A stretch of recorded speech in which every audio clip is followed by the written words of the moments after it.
Hello there, ladies and gentlemen, this is the big man Boisterous coming to you with some Diamond League destruction out of the Tall Dream Altar. Up here in the top left hand corner we have SGTxTrizzle spawning in as the red Protoss, and over in the top right we have Hammer spawning in as his enemy, the blue Protoss.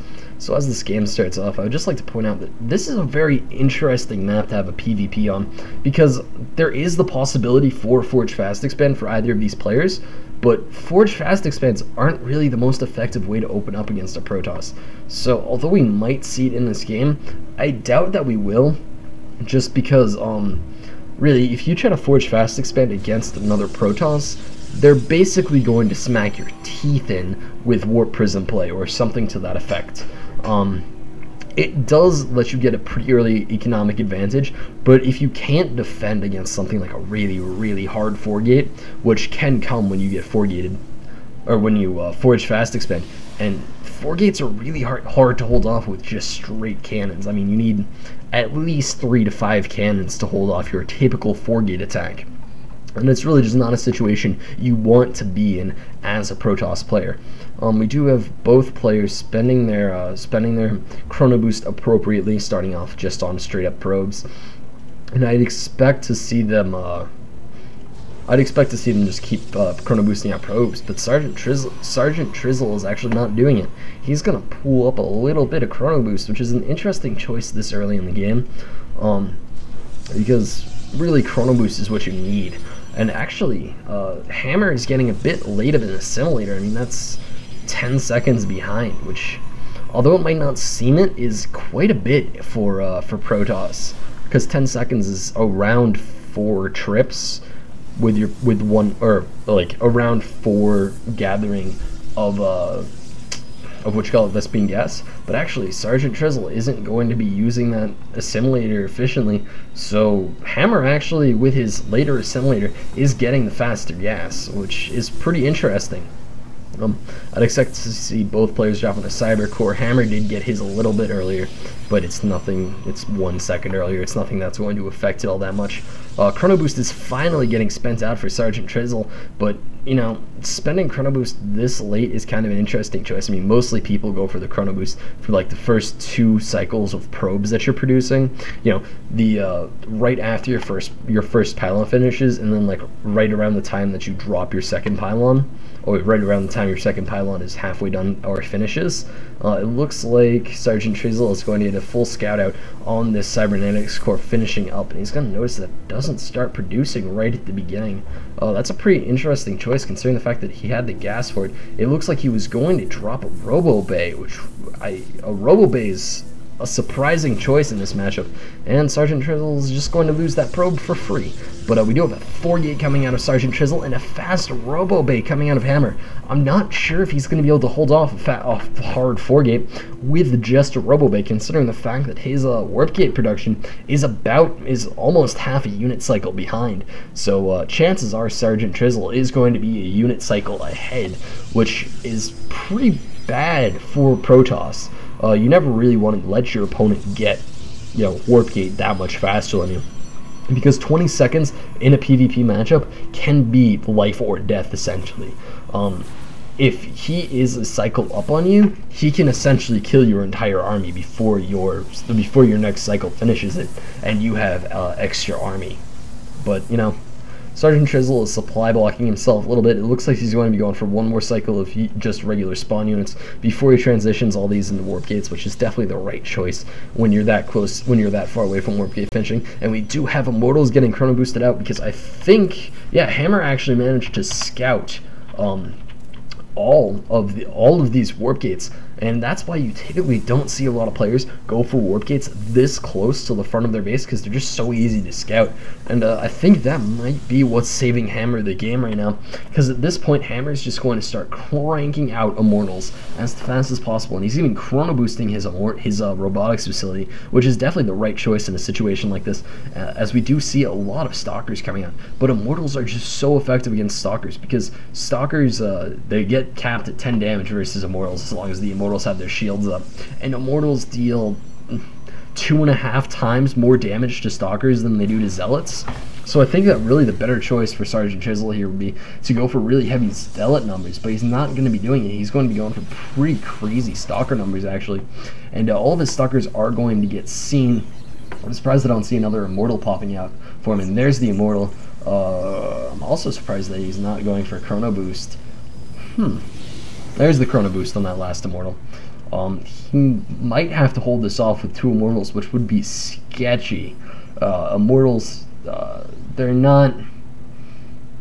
2 immortals is probably going to be able to hold this off, but that is actually a lot of units. It's 5 zealots and 8 stalkers, so this is 13 units. But man, immortals just take stalkers down. But it looks like the immortals are going to get target fired in. That one takes a little bit of hull damage, but that was some pretty impressive micro. I mean, this one took 14 hull damage, so he took 1 blast from these stalkers, but that was pretty amazing. So we do see 4 immortals out, and this is a pretty bad situation for Sergeant Trizzle, I would say. I mean, his entire attack force essentially just got plowed into the ground, and I think he killed maybe 1 zealot with it. No, actually he killed 5 units, although it doesn't look like they were all zealots or even units. It looked like a lot of them were probes.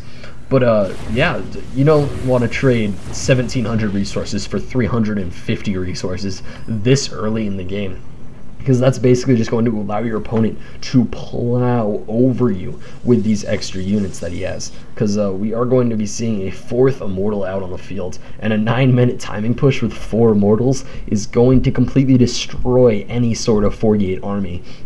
Unless it's basically all zealots and you somehow miraculously manage to 4-gate and get your zealots charged. And we do see that the Nexus is chrono blocked. Or well, yeah, I'm going to call this chrono blocked. It has 100 energy.